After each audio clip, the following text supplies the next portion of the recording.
Welcome, everyone, to Season 2, Episode 7 of Level Agency's own podcast, Test, Learn, and Grow, where we believe all marketing should create value, build trust, and inspire change.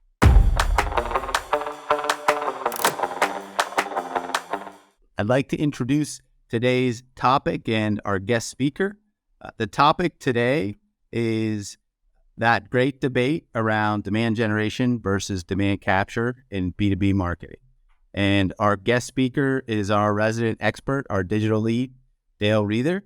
Dale, welcome to the podcast once again. Thanks, Dave. I question welcome back because we've been on here so much this season, but it's been fun to keep having these conversations on a weekly basis. Without a doubt, we were just waxing philosophical on AI and the impact that it's having in marketing. Topic for another day. Yeah. But 20 minutes later, we were way into it. So a lot of fun, lots of things we can dig deeply into as it relates to marketing and what's happening in today's world. And we're building off of the 5 themes that we discussed with our B2B experts in a recent podcast.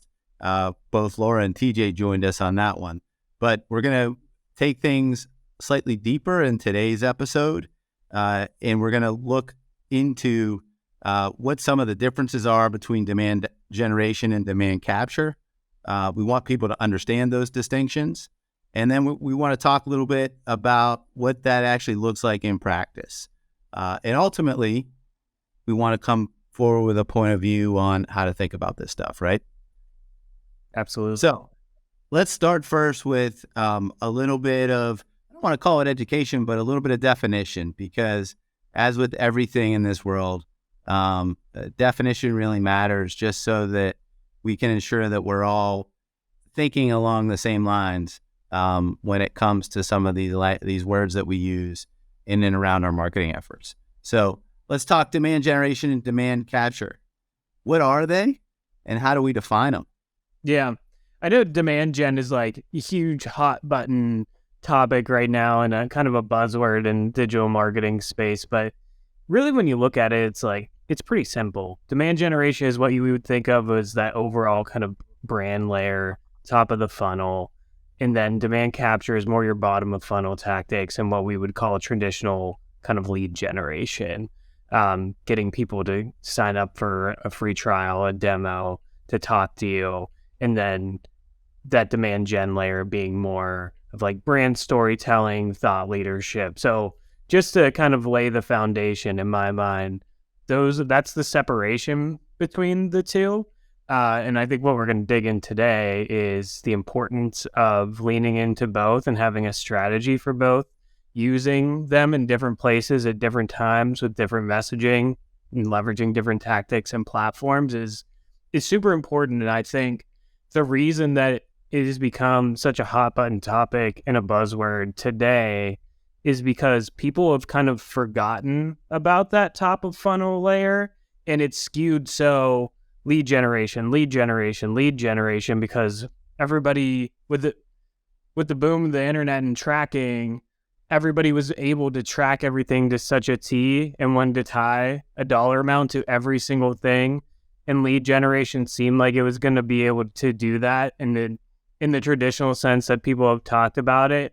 But the problem with that is the well runs dry at some point. You can only be targeting people with that sort of message for so long until you need to refill the hopper and you need to be consistently generating that demand at the top to actually be able to capture it at the bottom. So what we see whenever clients are only focusing on trying to get people to convert in a conversion point, that only works so well for so long, and it doesn't work on all the platforms and across all the different tactics. Great summary.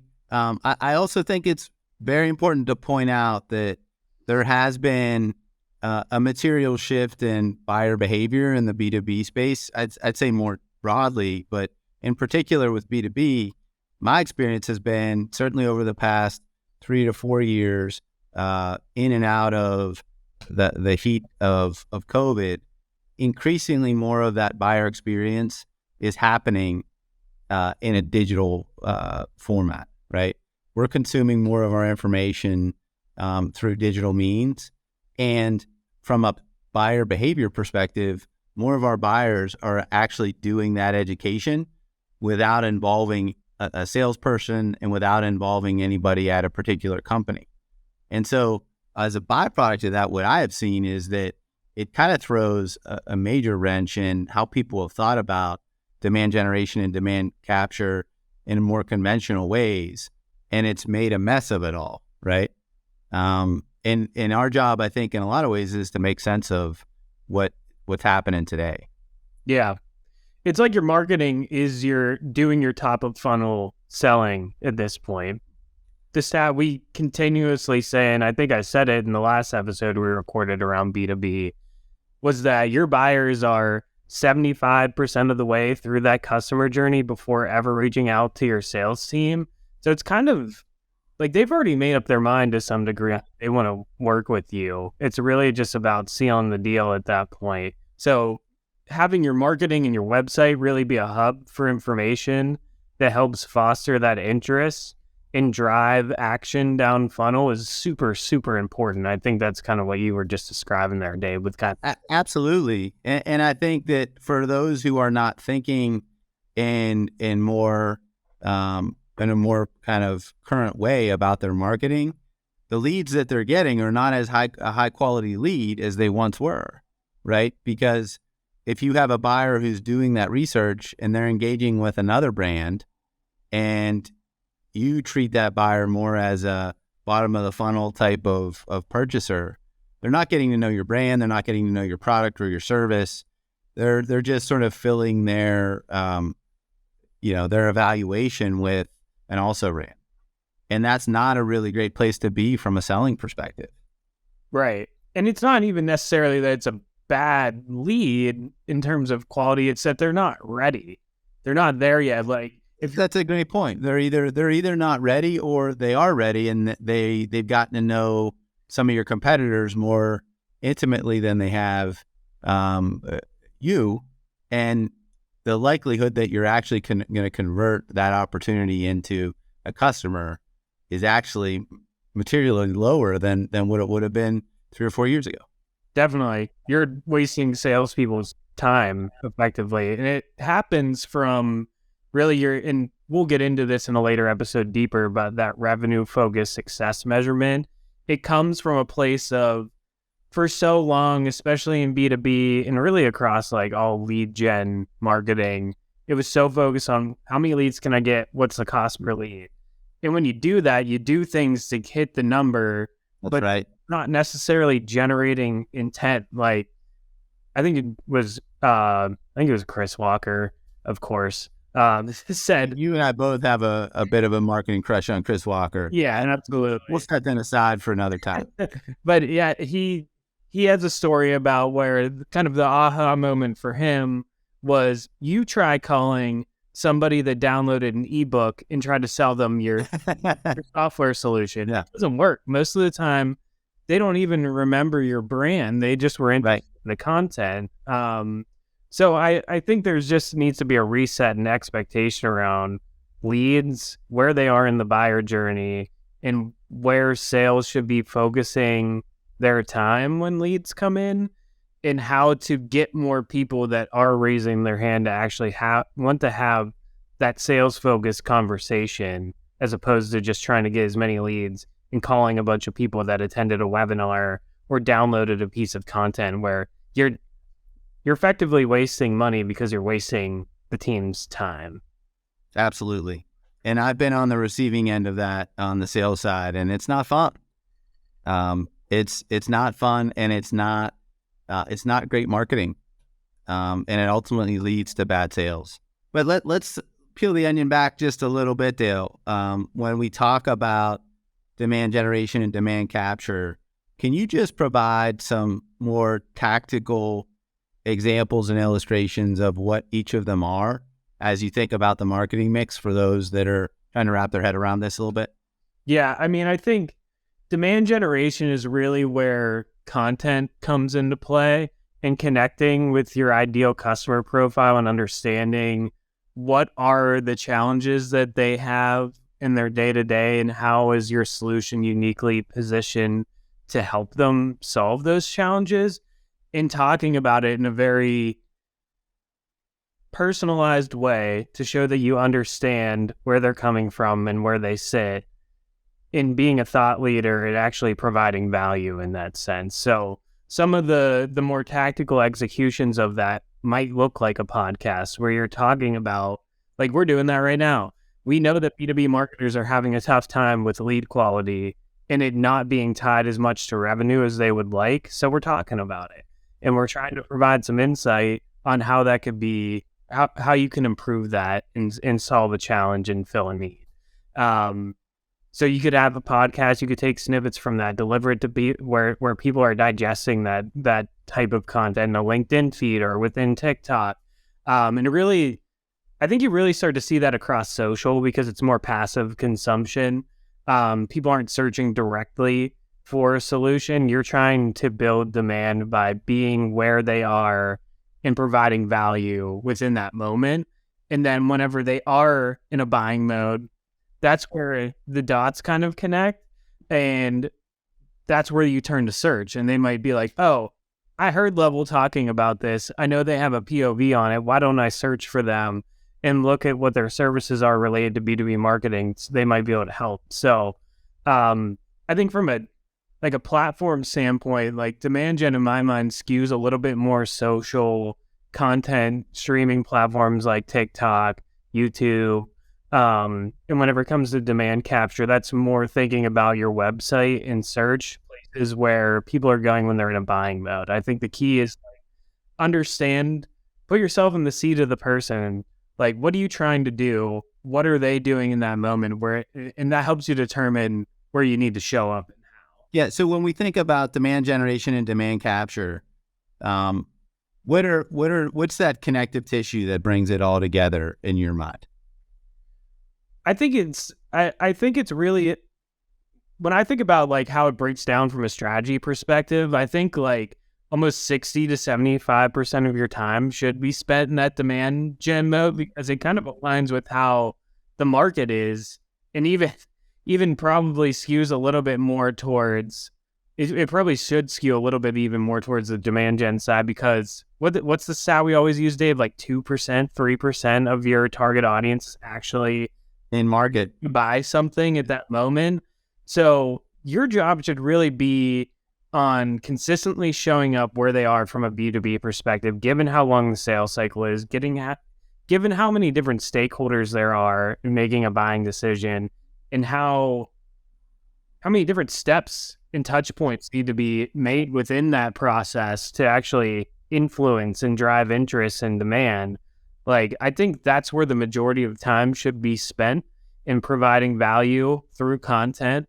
And then you said the word I was looking for, content. and then at that point, it's like, just make sure you're really buttoned up for whenever people are trying to find you. Absolutely.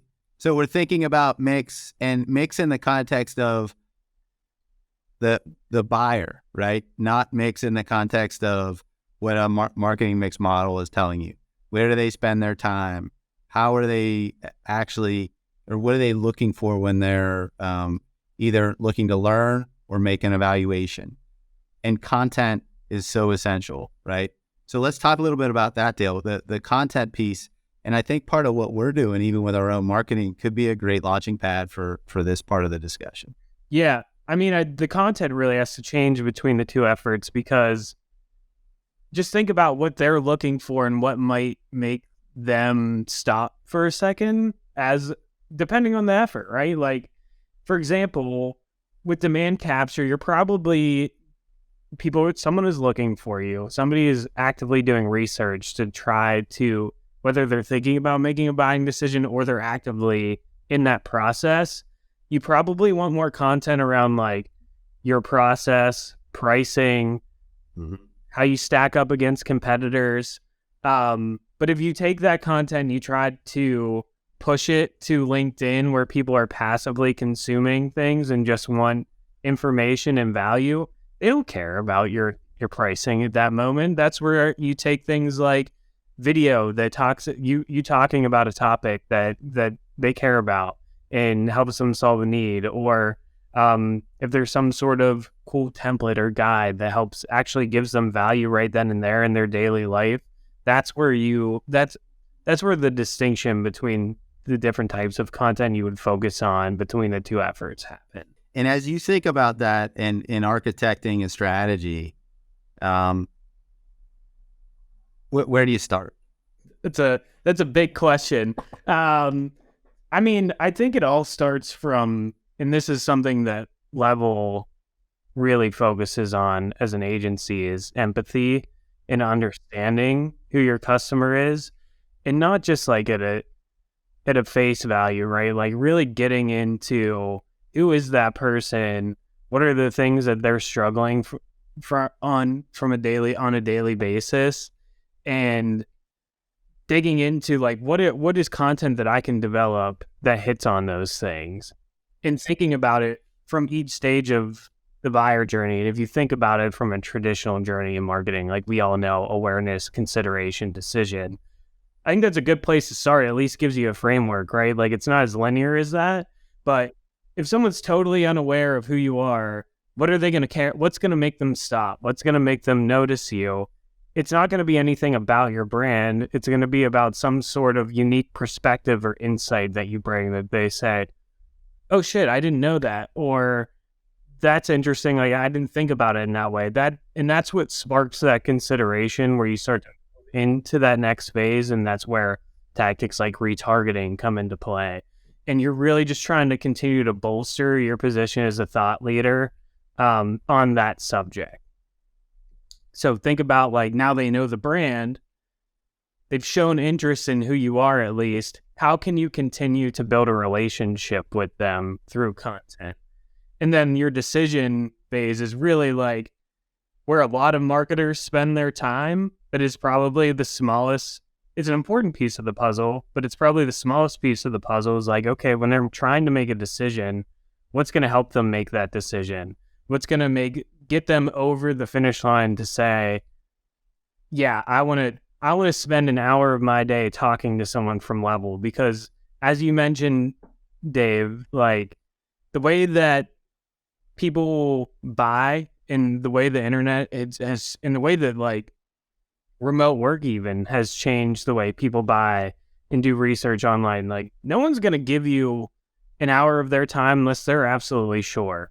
So what is the content? What is the information that you need to have on your site or in places like search that are going to get people over that? I totally agree. And I think increasingly buyers and senior level executives within B2B have so much thrown on their plate today, right? They're double booked throughout their day. They're moving from meeting to meeting. Many of them are working at home. They're moving from Zoom call to Zoom call to Zoom call, or which, insert platform that you use for communicating on a regular basis. They have multiple stakeholders that are competing for their time. They have multiple really platforms that are competing for their time. At any one moment in time, they may be getting a text message from their boss, a Slack message from a colleague, an email from a client or a prospect. And all the while, they're looking to remain kind of present and focused on what they're doing. So you're not only competing for a smaller mind share, but even when you have it, it's really difficult to maintain that presence with the end customer or the prospect. And so it's really paramount that you, in my opinion, that your value proposition is tight, your content is value add, and that you're able to really maximize the impact of the interaction that you're going to have when you actually get it. Yeah. And I think just to add on to like your content being value add, it's really important for your content to be value add for a specific group. If you're trying to be everything, if you're trying to be something to everyone, then you're effectively being nobody to anyone, because you're competing with so many different spaces for someone's attention, and the expectation from consumers now is like, if they see content, it's going to be personalized to them. If it's not, you don't got a shot. Like they're moving on within 2 seconds. So it sounds to me like the balance that we're looking to strike and those who are doing it well are actually doing real marketing. Yeah. Well, I think a couple of things that, and we can cover a variety of topics off of where we are right now. But the first thing that I have observed is that in the consulting that I've done and even at the work I've done at Level, I think this can be overwhelming. I think oftentimes, especially if the playbook that you've been using is not working as it once did or has ceased to work in general, the idea of moving in a different direction can be paralyzing. And even the idea of developing a content calendar can be overwhelming to folks that haven't done it before. So what would your advice be to those who are looking for a new direction and are a little paralyzed? Yeah, I think you've got to pick your spots to win first and foremost. We talked about ideal customer profile. Who are your best customers? How do you get more of them? Focus on that first. You don't have to try to reach every single person that could potentially use your product or your service. Find out who's your best customer. What is the group of your best customers? What do they all have in common? And build out that ideal customer profile and your persona based off of that. That gives you one focus area to start and start proving this out, that this new model works. Not even a new model, just like a shift in mindset from where we were at with kind of lead generation. Pick your place to win. And then pick something that is going to be your pillar effort in terms of content. For us, it's a podcast. Everything can kind of stem off of that. So if you say, well, I'll just use a real example. Let's use the example that we're going with right now. Let's have a conversation that is going to be really relevant to people that are B2B marketers that are working at companies that would be good clients for us. Then we have that conversation. From that, you can take snippets of that conversation. So you build out more content than just having one piece. So something that TJ and Laura talk about a lot is taking a 1 to 8 approach to content. So taking one big piece and how can you pull 8 things out of it so you have more reach and you can be more consistent and you're not breaking your back every day trying to create something new. So pick something that could be your pillar piece, year 1, and then think about how you can get 8 things out of it. Seems like a daunting task, but like when you really sit down and think about it, it's pretty easy to get 8 things out of one piece of content. Like if I can just try to rattle them off the top of the head, if we do this, we have a podcast episode that's audio based. We have a YouTube video that's full length. We have 3 to 4 good snippets that we can use on social while we're up to 5. You can take the summary of what we talked about, use that as a blog post, summarize the key points in a LinkedIn slider, and then pull a couple quotes out and use those as kind of testimonials or pull quotes for thought leadership. Like that's 8 right there that are all really relevant to your audience because you pick the place that you could win, aligned with the challenges and needs that they have, and talked about it in a way through the lens of how you can help. And now you have 8 pieces of content that are hyper relevant to your audience. If you do that on a bi-weekly, monthly basis, like you're starting to fill that content calendar, and it doesn't seem as big of an ask as probably some people are thinking it is when they're sitting there trying to figure out what the heck to do. So we pick our ideal customer profile.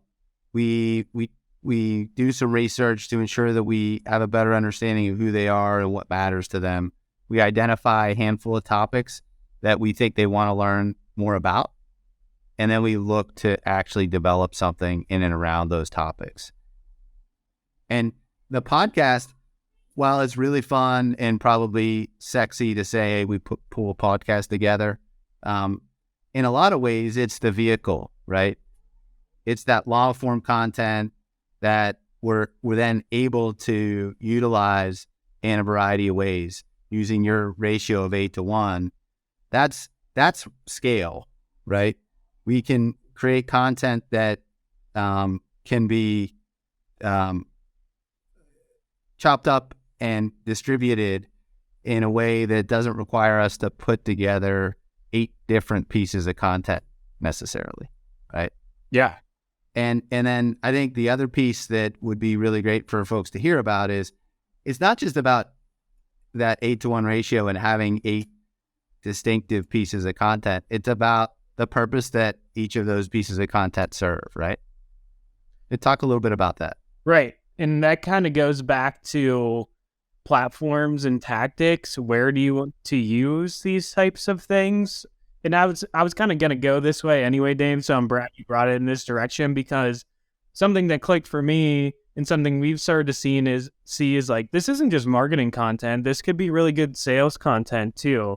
If you're talking with a prospect and you need something that kind of shows your expertise or explains something a little bit more in depth, but as we talked about, people don't want to get on too many calls and spend a lot of their time, but hey, check out this video snippet that's 2 to 3 minutes long and talks about how we think about B2B marketing.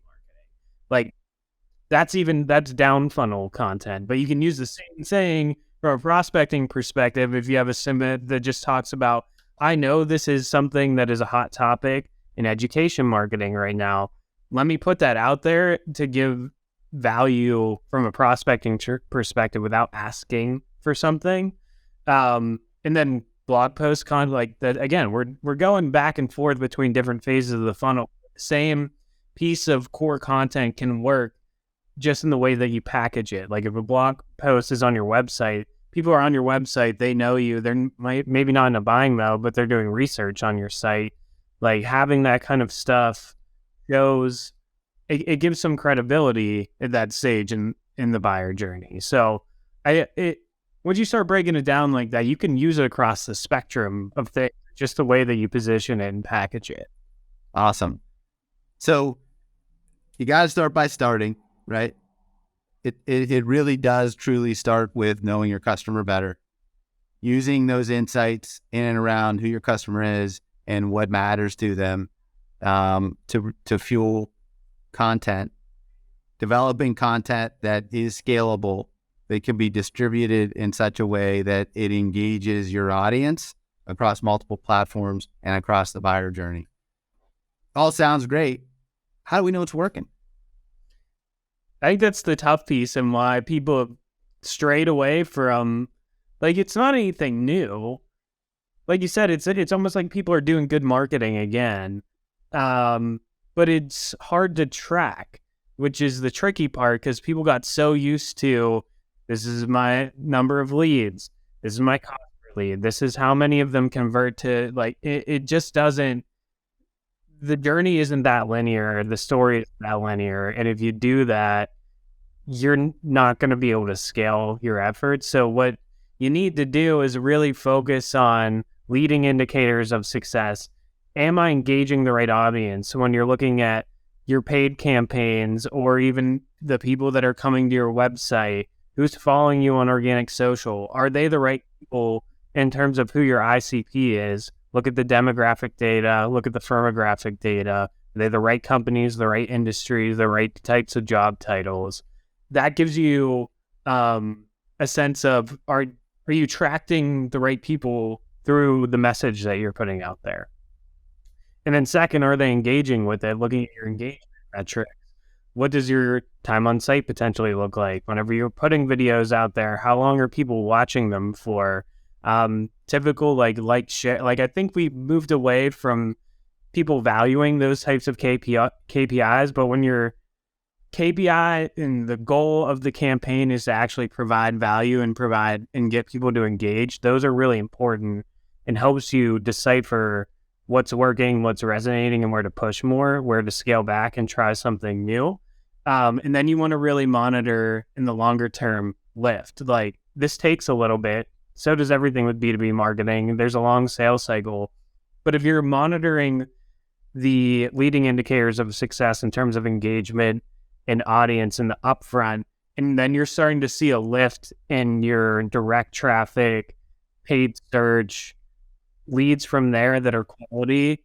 That's how you start to know that you're filling the hopper and building demand. Like if you start to see that increase, like your brand terms start to see an uptick in search volume, you're getting more inbound leads, you're getting more paid search leads from people looking for your trade name. Those are some indicators that that's starting to work down funnel. And then how you really tie it all together is not just looking at last click attribution, but just throw a field on your form that says, how did you hear about us? Or when you're talking to a prospect and you're a seller asking, how did you hear about us?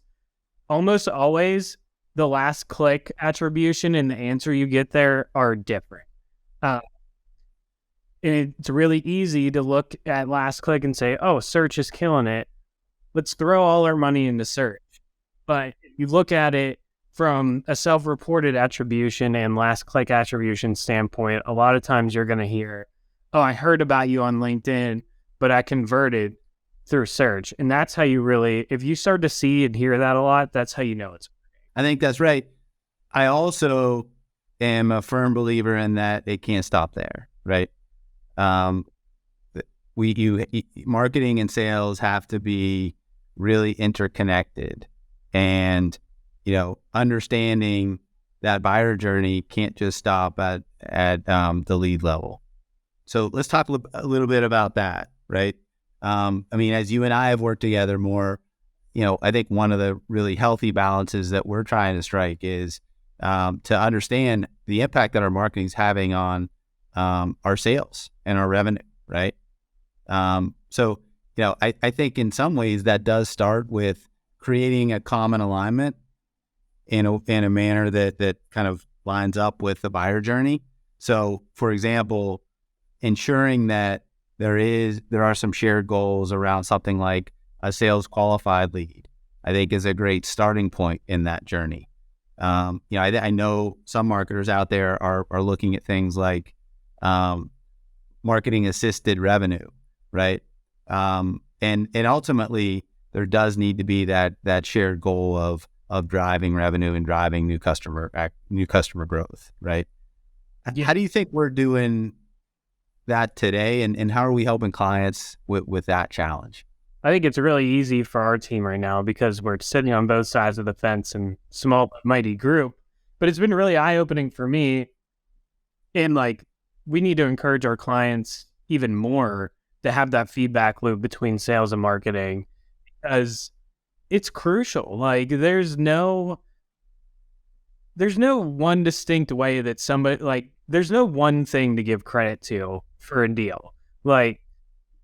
It's very, very few times that actually happens. And it's very few times that what you're seeing in your CRM or attribution software is the exact picture of what happened. So getting with your sales team and really understanding oh, this person came in through search, they've seen some stuff on LinkedIn, but actually they talked to this guy over here that we actually have a partner with.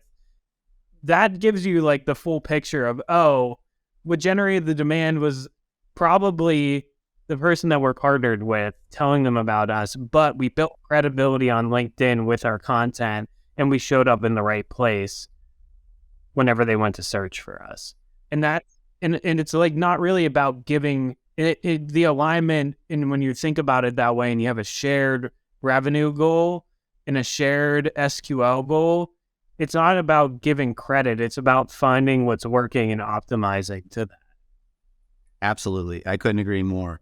And I think the pattern recognition that you can do retrospectively starts to become extremely insightful. Using the example that you seem to pull out of thin air, but sounded awfully like the most recent new customer win that we had.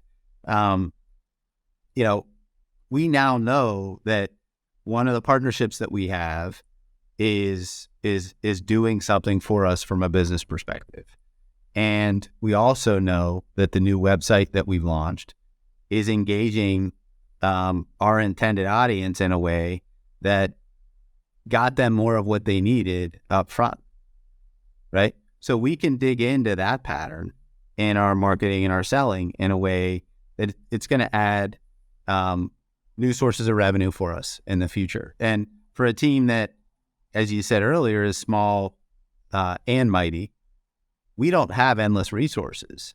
So we need to know where we're finding those new wins and those new patterns that can really unearth ways to accelerate our growth and bring us new customers in a way that might be a little different than what we've done in the past. Yeah. And if you're not having those conversations, marketing's going to optimize to what they think is working, and you're going to raise money, and sales is going to get frustrated because they don't think that the marketing's working. Like, and if you're on the same page, you avoid some of those things. Absolutely. And I can just speak for myself, but I've learned more by having to sit on both sides of the sales and marketing, kind of partnership than anywhere else.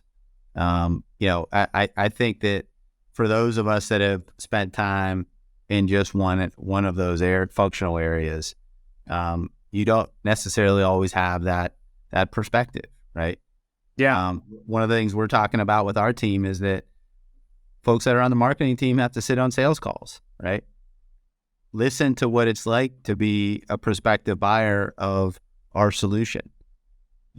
It's not only going to make you a better marketer, but it's also going to create empathy for you as you start to think about what it's like to be selling what we do on a daily basis. Yeah, and how you should be measuring success. Absolutely. Yeah, I'm very excited about where we are. I think that if you think about this as a continuum and a maturity, a continuum of maturity, I should say, I think that we're in some of the early days of doing this differently on a consistent and repeatable basis in our own marketing. And one of my observations is that it's actually made us a better agency. We're tapping into teams on our within our agency that help support our marketing efforts from a paid media perspective, and we're talking to them as if we were the customer, and we're saying, "Hey, this is what our pipeline looks like today. What is it that our paid media strategies are doing to create value that translates into qualified selling opportunities and new customers," right? That's a different conversation than how many leads did I get. But what I would say is that I'm excited about where the journey is going to take us. Because from a maturity perspective, we're in the early days of getting more sophisticated in our own marketing. I think that we, in varying degrees, depending on our customer, have gotten very mature in how we deliver what we've described to an end customer. And certainly as an agency that has spent more time in that demand capture sort of box, we're thinking differently. And that is creating value for customers today. It's been hard for people to kind of shake that over the past 2 years, and I think we're giving some people the confidence to take a different path through the stories that we're able to tell and the results that we've been able to show for some of our clients. It gives them the confidence to pursue a different way of thinking. Absolutely. So, parting thoughts for our audience here.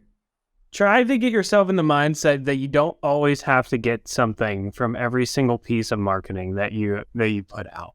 Like, and when I say that, like, you're always going to get something in terms of like getting a new eye in front of on your brand, getting some new engagement, but consistently trying to tie every single thing that you do to a lead metric or a dollar amount, it's going to ruin you. You need to have a little bit of faith and look at some of those leading indicators of success, because not everything that you do is going to turn into a selling opportunity from a marketing standpoint. Just not going to happen. Like 2% of your market is in a buying mode right now. You're going to lose if you take that approach. We talk a lot about test, learn, grow, and in designing tests, right?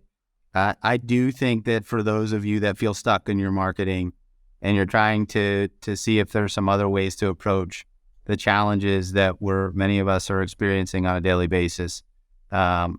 Designing that test in such a way where it's doable, and I think we gave some good counsel on how you could go about accomplishing that.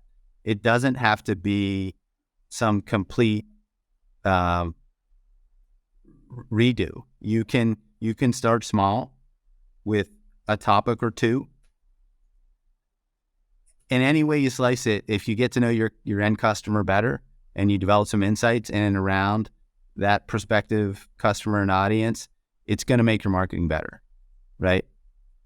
And if you start with a couple of pieces of content that you think you could use to develop other content that engages that audience in a pretty scalable, tight way, that's a great starting point, right?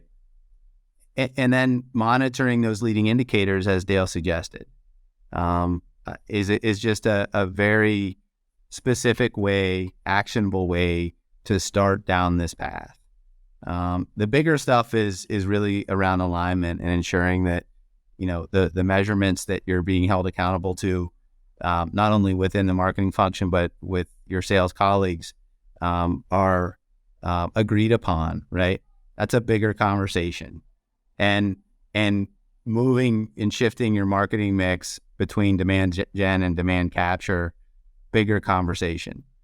But those are all things that you're eminently capable of solving, but so much of it starts with taking that first step.